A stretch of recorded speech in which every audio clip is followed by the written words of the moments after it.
আমরা তাহলে দেখতে পাচ্ছি যে 1/2 আমি যেটা বলেছি 1/2 হলে তো কী পাচ্ছি না 0.5 পাচ্ছি। দেখো 1টা কিন্তু একটা ন্যাচারাল নাম্বার বা একটা হোল নাম্বার বা একটা ইন্টিজার, আবার 2টাও কিন্তু একটা ন্যাচারাল নাম্বার বা একটা হোল নাম্বার বা একটা ইন্টিজার। আমি দুটোকে ভাগ করে কি পাচ্ছি, আমি একটা ফ্র্যাকশন পাচ্ছি বা একটা রেশনাল নাম্বার পাচ্ছি বা একটা ভগ্নাংশ পাচ্ছি। আমরা এটাকে কি বলি, আমরা কখনো বলি ফ্র্যাকশন, আমরা কখনো বলি রেশনাল নাম্বার, আবার কখনো কি আবার কখনো এটাকে কি বলি না, কখনো এটাকে আমরা বলি ভগ্নাংশ। আমরা কি বলে থাকি, আমরা বলে থাকি ভগ্নাংশ,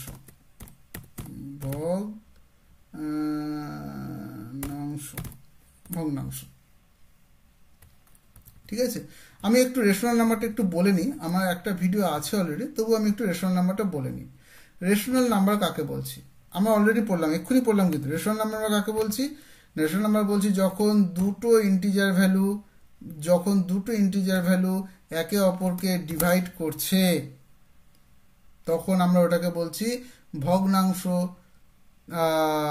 বা ফ্র্যাকশন বা রেশনাল নাম্বার। বোঝা গেল?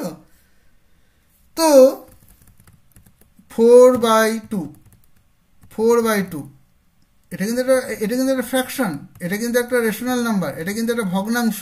4/2 আমরা এই 4/2টাকে কি লিখতে পারি, আমরা 2 লিখতে পারি। 2টা একটা ন্যাচারাল নাম্বার, ঠিক আছে, কোনো অসুবিধা নেই।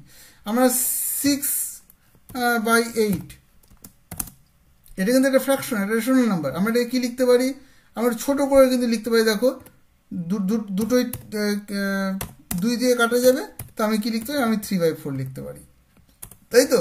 তো এটা কিন্তু এই 3/4ও ঠিক, 6/8ও ঠিক। 3/4 হচ্ছে 6/8-এর স্মলার ভার্সন, ছোট ভার্সনটা, ঠিক আছে। একে কিন্তু আমরা বলবো যে alternate fraction, alternate rational number, ঠিক আছে, অল্টারনেট রেশনাল নাম্বার। তো আমরা 3/1 যদি করি তাহলে কি হবে, 3 হবে, তাই তো।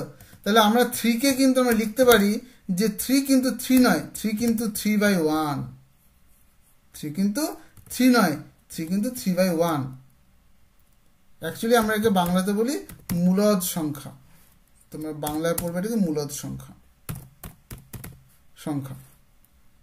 মূলদ সংখ্যা কাকে বলবো, যখন মূলদ সংখ্যা মানে হচ্ছে 6/8, ভালো করে বুঝে না একটু, জিনিসটা খুব সোজা। 6/8 একটা ফ্র্যাকশন, একটা রেশনাল নাম্বার, এটা একটা বলতে পারো একটা ভগ্নাংশ। কিন্তু এটাকে যখনই আমি কেটে কুটে এরকম করে দিলাম যে 3/4, এটাকে আর ডিভাইড করা যাবে না, তখন কিন্তু আমরা এটাকে বলছি মূলদ সংখ্যা। কেন মূলদ সংখ্যা বলছি, মূলদ সংখ্যার মধ্যে কিন্তু 3/1ও পড়ে, 3/1ও কিন্তু মূলদ সংখ্যার মধ্যে পড়ে। 3/1 যদি মূলদ সংখ্যার মধ্যে পড়ে তাহলে একটা জিনিস বোঝো, 3টাও কিন্তু মূলদ সংখ্যার মধ্যেই পড়ে। অর্থাৎ আমি যদি -3/1 করি তার মানে -3, এটার উত্তর -3 হয়। তাহলে -3কে আমি কি বলতে পারি না, -3/1, তাই তো। তাহলে আমরা দেখো আমরা কিন্তু পরিষ্কার কিন্তু একদম বোঝা যাচ্ছে যে অ্যাকচুয়ালি যেটা হচ্ছে সেটা হচ্ছে যে আমি 1 লিখি, আমি -1 লিখি, -2 লিখি, আমি যদি -2/3 লিখি, বা আমি যদি 0 লিখি, বা আমি যদি 1 লিখি, বা আমি যদি লিখি 1/3, বা আমি যদি লিখি 3, বা আমি যদি লিখি 3/1, বা আমি যদি লিখি 4, 5, এভরিথিং, মানে যে কোনো নাম্বার, দিস নাম্বার বাই 1।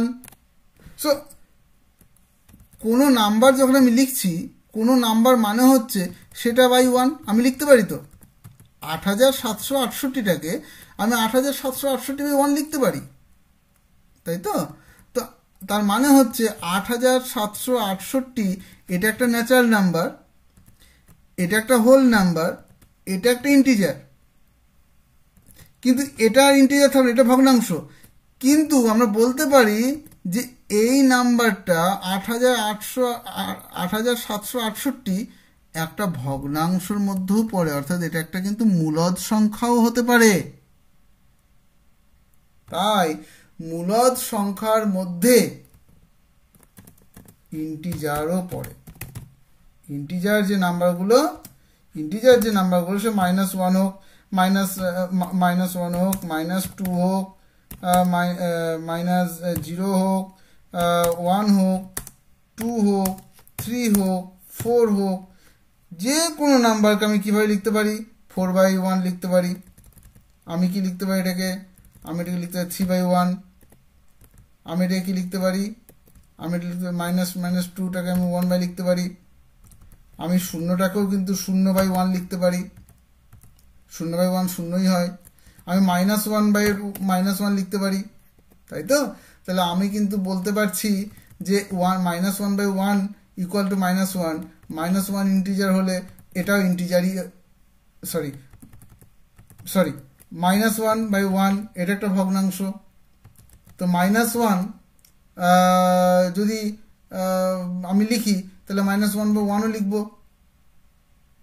তাহলে কিন্তু -1/1টাকে কিন্তু আমি ইন্টিজার বলতে পারি না। আমি কি বলতে পারি? আমি মূলদ সংখ্যা বলতে পারি। আমি কি বলতে পারি? মূলদ সংখ্যা। বোঝা গেল? তাহলে আমি মূলদ সংখ্যার মধ্যে কি কি পাচ্ছি না? আমি মূলদ সংখ্যার মধ্যে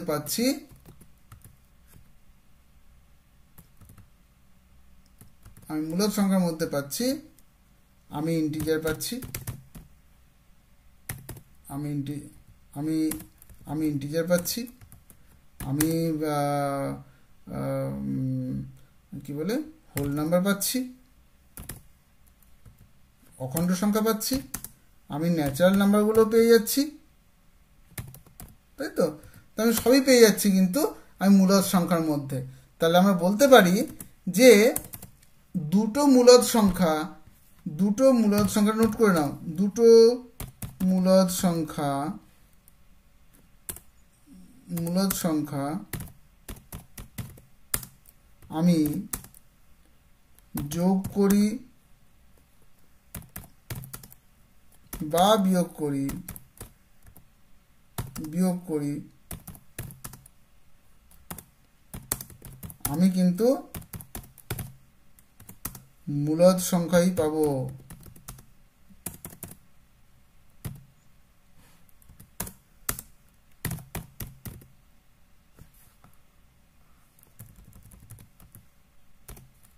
মূলদ সংখ্যায় পাবো। এটা কিন্তু তোমরা নোট করে নাও। কেমন? নাম্বারটা মোটামুটি আমাদের হয়ে গেল পড়া নাম্বার সম্বন্ধে। আরও কিছু বাকি আছে, আমি পড়িয়ে দেবো। ঠিক আছে? আপাতত আজকের জন্য এটা থাক। কোনো প্রবলেম থাকলে, কনফিউশন থাকলে কমেন্ট করবে, আমি বলে দেবো।